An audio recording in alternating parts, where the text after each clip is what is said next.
Roma e a cruz. A conquista do Império. No ano de 50 da nossa era, o Império Romano atingia o ápice de sua glória e poder. Roma era o centro indiscutível do mundo conhecido, um colosso de mármore e pedra que abrigava mais de 1 milhão de almas.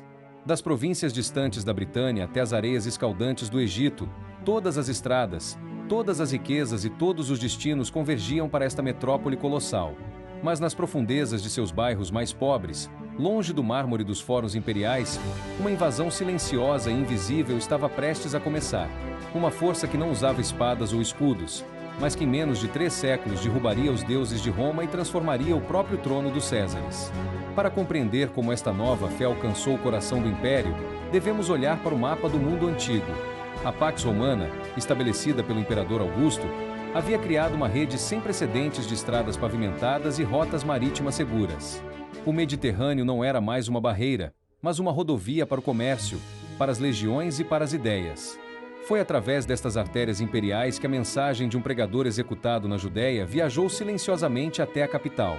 Então, no ano de 30 da nossa era, na província distante e turbulenta da Judéia, ocorre um evento que passaria quase despercebido pelos historiadores romanos da época. Sob as ordens do prefeito Pôncio Pilatos, um carismático pregador judeu chamado Jesus de Nazaré é condenado à morte por crucificação, a punição romana mais humilhante, reservada para escravos e rebeldes políticos.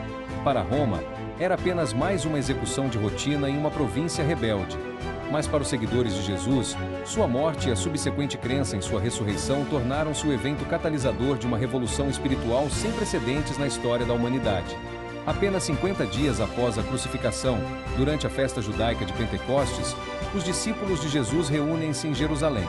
O livro dos Atos dos Apóstolos relata que eles foram tomados por uma força avassaladora que os impeliu a pregar publicamente que Jesus era o Messias ressuscitado. Jerusalém estava repleta de peregrinos vindos de todas as partes do mundo romano, incluindo judeus residentes na própria cidade de Roma. Ao ouvirem a mensagem e retornarem para suas casas na Itália, estes peregrinos levaram consigo a primeira semente da nova fé. Não havia plano, não havia organização, não havia intenção de conquistar o império. Era apenas uma história que precisava ser contada. O cristianismo primitivo não se espalhou no vácuo. Ele utilizou uma rede social já existente e altamente organizada, a diáspora judaica. No século I, milhões de judeus viviam fora da Judéia, estabelecidos em grandes cidades comerciais ao longo do Mediterrâneo. Estas comunidades mantinham contato constante com Jerusalém, enviando tributos e realizando peregrinações anuais. As sinagogas da diáspora tornaram-se os primeiros portos de escala para os mensageiros cristãos, oferecendo um público já familiarizado com as Escrituras e com a expectativa de um Messias. Era o terreno perfeito para a semente germinar. Então, por volta do ano de 40 da nossa era, os primeiros cristãos chegam a Roma. Eles não vêm como um exército de missionários organizados, mas de forma anônima e orgânica. São comerciantes humildes, artesãos e escravos que se estabelecem no Trastevere, o bairro dos imigrantes e das classes populares, localizado na margem oeste do rio Tibre. Ali, em meio ao barulho das tabernas e ao cheiro do rio, a mensagem sobre Jesus começa a ser compartilhada de boca em boca, nas casas e nas pequenas oficinas. Não havia templos, não havia sacerdotes, não havia hierarquia. Apenas pessoas comuns contando uma história extraordinária. A comunidade judaica de Roma era imensa, estimada em mais de 40 mil indivíduos organizados em pelo menos 13 sinagogas independentes. A maioria falava grego, a língua comum do comércio no Mediterrâneo Oriental. Foi dentro deste ambiente sinagogal que o cristianismo romano deu seus primeiros passos. Para os judeus tradicionais, a proclamação de um Messias que havia sido crucificado pelos próprios romanos era um escândalo teológico intolerável. Um Messias deveria ser um rei triunfante, não um condenado à morte infame. As discussões tornaram-se cada vez mais acaloradas, e as sinagogas do Trastevere tornaram-se palco de debates que frequentemente degeneravam em tumultos públicos.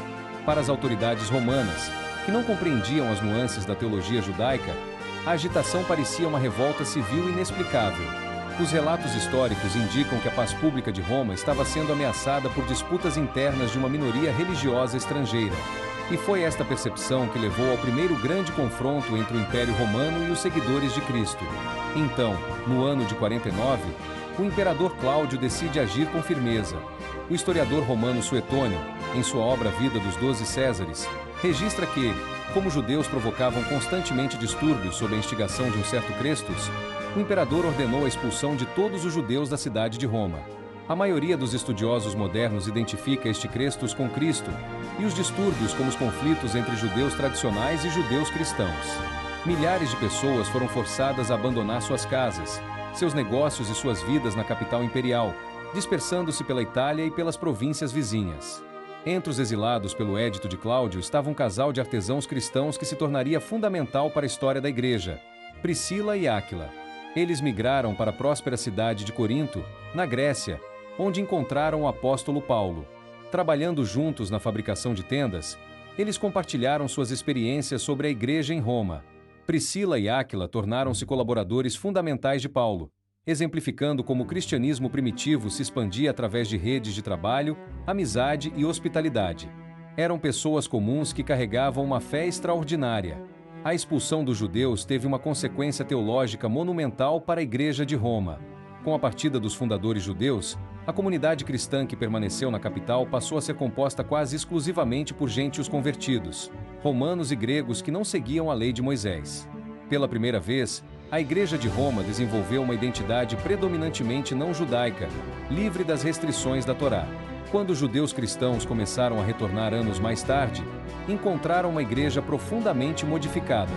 Esta transformação acidental, provocada por um édito imperial, seria decisiva para o caráter universal que o cristianismo assumiria nos séculos seguintes.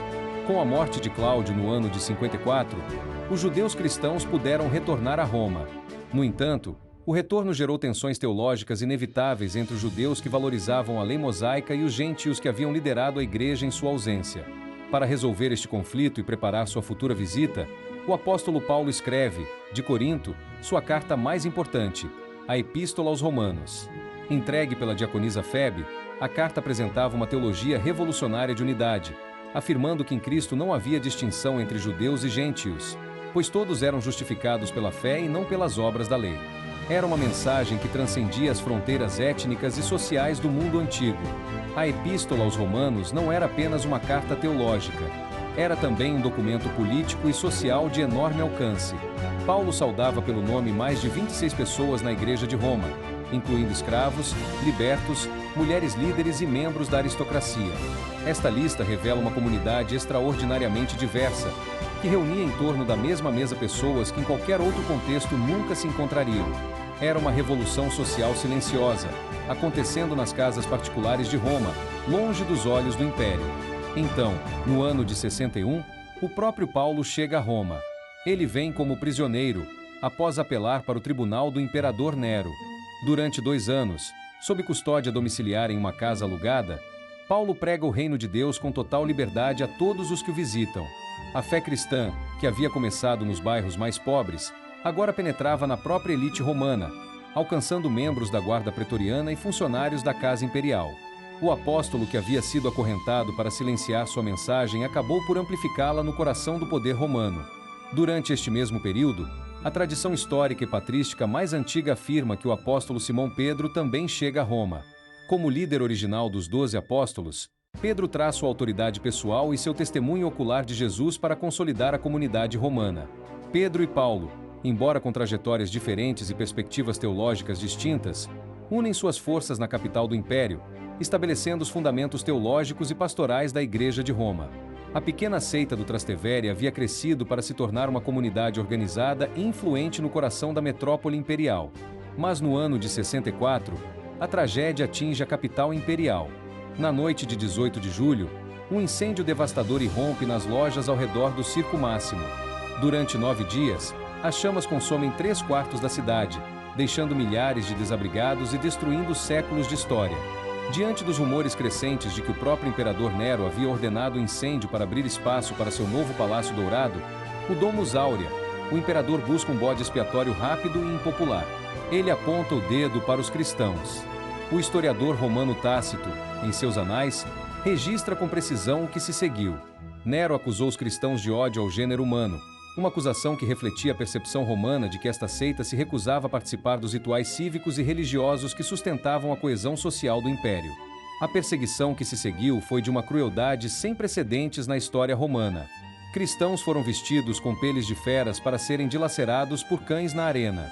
Outros foram amarrados a estacas e queimados vivos como tochas humanas para iluminar os jardins noturnos de Nero. Era um espetáculo de horror projetado para aterrorizar e destruir a nova fé. É neste cenário de sangue e fogo que os dois grandes apóstolos encontram seu martírio. Paulo, por ser cidadão romano, tem o privilégio de uma morte mais rápida. É decapitado na estrada para a Hóstia, fora dos muros da cidade. Pedro é crucificado de cabeça para baixo na colina do Vaticano, dentro do circo de Nero, considerando-se indigno de morrer da mesma forma que seu mestre. A tradição afirma que Pedro pediu para ser crucificado invertido, como um último ato de humildade. Nero acreditava ter esmagado a superstição oriental. Mas o sangue dos mártires tornou-se a semente da igreja. Sob a terra, nas catacumbas silenciosas que se estendem por centenas de quilômetros sob as ruas de Roma, a igreja sobreviveu. Reorganizando-se sob líderes determinados como Lino, Anacleto e Clemente, a comunidade cristã cresceu em segredo e em solidariedade. Nas paredes das catacumbas, eles pintaram seus símbolos de esperança: o peixe, a âncora, o bom pastor. Eram sinais de uma fé que se recusava a morrer, mesmo diante do maior poder da terra. 3 séculos depois, as mesmas estradas que trouxeram Paulo em correntes viriam o próprio imperador Constantino curvar-se perante a cruz. No ano de 313, o Édito de Milão proclamou a tolerância religiosa em todo o império, e o cristianismo emergiu das catacumbas para ocupar os palácios imperiais. A invasão silenciosa que começara nas ruelas humildes do Trastevere havia conquistado o maior império da terra. Roma, a cidade que crucificou Pedro e Paulo, tornou-se para sempre o coração da cristandade. E a Basílica de São Pedro, erguida exatamente sobre o local onde Pedro foi martirizado, é o monumento eterno desta conquista improvável e extraordinária. A história do cristianismo em Roma não é apenas a história de uma religião. É a história de como uma ideia pode ser mais poderosa do que qualquer exército. É a história de como a fé de pessoas comuns pode transformar o destino de civilizações inteiras. E é a história de como, nas profundezas da escuridão, uma pequena chama pode iluminar o mundo. Para compreender plenamente a magnitude da perseguição de Nero, é necessário olhar para o mapa de Roma e entender onde os cristãos viviam. O Trastevere, a região 13 da cidade, era o bairro dos imigrantes e das classes trabalhadoras. Ali, nas ruelas estreitas e nas oficinas escuras, a fé havia crescido de forma orgânica durante 3 décadas. Era uma comunidade de pessoas comuns: tecelões, ferreiros, comerciantes de especiarias, escravos e libertos que encontravam na nova fé uma dignidade que o império nunca lhes oferecerá. Nero, ao apontar os cristãos como responsáveis pelo incêndio, sabia exatamente o que fazia. Eles eram estrangeiros, eram pobres, eram diferentes. Recusavam-se a oferecer sacrifícios aos deuses romanos e ao próprio imperador, o que os tornava suspeitos de ateísmo e traição. O historiador Tácito, que não era cristão e não simpatizava com a nova fé, registrou com honestidade que a perseguição de Nero era injusta. Mesmo ele reconhecia que os cristãos não haviam causado incêndio, mas eram vítimas do ódio do imperador e da crueldade humana. O circo de Nero, localizado na colina do Vaticano, tornou-se o palco de horrores que a história jamais esqueceria. Naquele espaço onde hoje se ergue a Basílica de São Pedro, centenas de cristãos encontraram a morte de formas que desafiavam a imaginação. Mas algo inesperado aconteceu. Em vez de aterrorizar os sobreviventes, o espetáculo de morte gerou admiração e curiosidade entre os próprios romanos. Como podiam estas pessoas morrer com tanta serenidade e até alegria? Que fé era esta que tornava a morte uma vitória?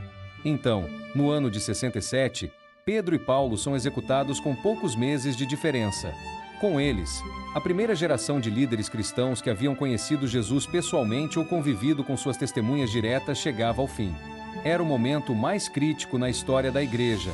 Sem seus fundadores, sem templos, sem reconhecimento legal, perseguida pelo maior império da terra, a comunidade cristã de Roma poderia simplesmente desaparecer. Mas não desapareceu. Sob liderança de Lino, identificado pela tradição como o primeiro bispo de Roma após Pedro, a igreja reorganizou-se com uma resiliência extraordinária. Lino era provavelmente um cristão de origem italiana, mencionado pelo próprio Paulo em sua segunda carta a Timóteo. Ele assumiu a liderança de uma comunidade traumatizada, espalhada pelas catacumbas e pelas casas particulares, e manteve acesa a chama que Pedro e Paulo haviam deixado. As catacumbas tornaram-se muito mais do que simples cemitérios. Eram o coração pulsante da igreja subterrânea. Nas suas galerias escavadas no tufo vulcânico, os cristãos enterravam seus mortos com a esperança da ressurreição, celebravam a Eucaristia junto aos túmulos dos mártires e preservavam a memória coletiva da fé. As pinturas nas paredes das catacumbas são os primeiros documentos visuais do cristianismo: o peixe, o bom pastor, Jonás e a baleia, Daniel na cova dos leões. Eram imagens de esperança e libertação, pintadas por mãos anônimas nas profundezas da escuridão. Por volta do ano 90, o bispo Clemente de Roma escreve uma longa carta à Igreja de Corinto, que havia mergulhado em disputas internas. Esta carta, conhecida como Primeira Epístola de Clemente, é um dos documentos mais importantes do cristianismo primitivo. Ela revela uma Igreja de Roma que já exercia autoridade moral sobre outras comunidades, que possuía uma teologia desenvolvida e uma estrutura organizacional clara. A Igreja, que havia começado como uma seita anônima do Trastevere, havia se tornado, em menos de 60 anos, a comunidade cristã mais influente do mundo. Ao longo do segundo e terceiro séculos, a Igreja de Roma continuou a crescer apesar das perseguições intermitentes. Cada nova perseguição, em vez de destruir a fé, parecia fortalecê-la.